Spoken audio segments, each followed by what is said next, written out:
कि सरकारी अधिकारियों में कुछ लोगों में हीरो बनने की आदत हो गई है। पेपर नहीं है, जबरदस्ती पकड़ कर ले गए। बिहार सरकार के अधिकारी मनमानी नहीं कर सकते हैं, ना प्रशांत किशोर के साथ और न जिनके साथ प्रशांत किशोर खड़े हैं। नीतीश के इस लाठी तंत्र ने अत्याचार किया है।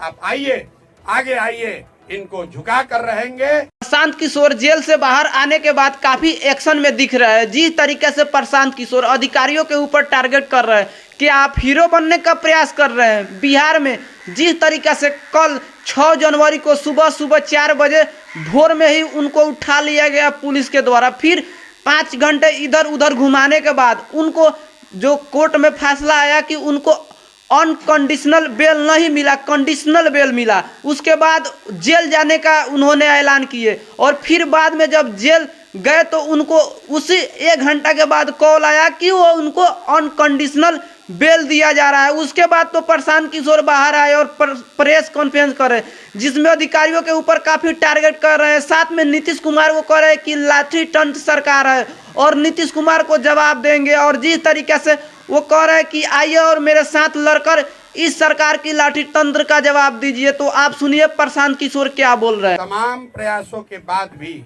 मैंने पूरा दिन सिर्फ पानी पर ही बिताया है और मैं ये अनशन वापस नहीं ले रहा हूं। आज रात में युवा संघर्ष समिति की आज ही रात में बैठक होगी और अनशन के जगह और इसके स्वरूप की घोषणा कल मैं आपको करूंगा। मेरी बात अब खत्म हुई। मेरे साथ वकील साहब बैठे हैं। कोर्ट में क्या हुआ और क्या निर्णय आया उस पर अगर कुछ प्रकाश ये डालना चाहते हैं, इनसे अगर आप कुछ सवाल पूछना चाहते हैं तो पूछ सकते हैं। एक बात मैं फिर कहूंगा जो मैंने पीछे कभी प्रेस कॉन्फ्रेंस में कहा है कि सरकारी अधिकारियों में कुछ लोगों में हीरो बनने की आदत हो गई है। पेपर नहीं है, जबरदस्ती पकड़ कर ले गए। गुनाह हमने नहीं किया है, हम पर कोई चार्ज नहीं है, हम पर अपना वर्दी का रोब दिखा रहे हैं।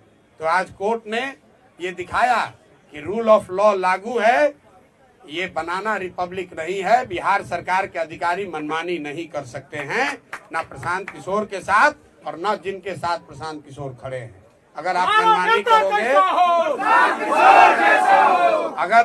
करोगे तो कोर्ट यहाँ है। और हम लोग कल ही अगले 2 दिन में जैसा पहले वादा किया है बीपीएससी के परीक्षा के लिए कल हाई कोर्ट खुल रहा है और कल नहीं तो परसों हम लोग हाई कोर्ट में मूव करेंगे और प्रयास करेंगे कि सत्याग्रह के साथ साथ जो लीगल सहायता बच्चों को दी जा सकती है और जो अनियमितता हुई है, जो लूट हुई है, जो बच्चों के नौकरियों को 200, 100, 150 करोड़ में 1-1.5 करोड़ में बेचा गया है, ये 1000 करोड़ से ज्यादा का घोटाला हम लोग चुप बैठने वाले नहीं हैं। इसलिए नहीं कि 1000 करोड़ रुपए का घोटाला हुआ है, इसलिए कि ये बिहार के सामान्य परिवारों के, गरीब परिवारों के उन बच्चों के भविष्य का सवाल है जो 3-3, 4-4 साल हाथ तोड़ मेहनत करते हैं इस सपने और इस विश्वास के साथ कि मैं पढ़ूंगा तो मैं भी सरकारी नौकरी कर सकता हूं।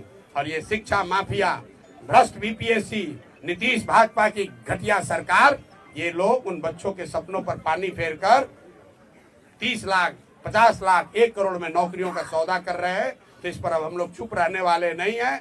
मैं सभी बिहार के छात्रों से, युवाओं से, महिलाओं से, समाज के हर उन वर्ग से अपील करना चाहता हूं जिस पर भी नीतीश के इस लाठी तंत्र ने अत्याचार किया है। आप आइए, आगे आइए, इनको झुका कर रहेंगे क्योंकि जनबल के आगे कोई बल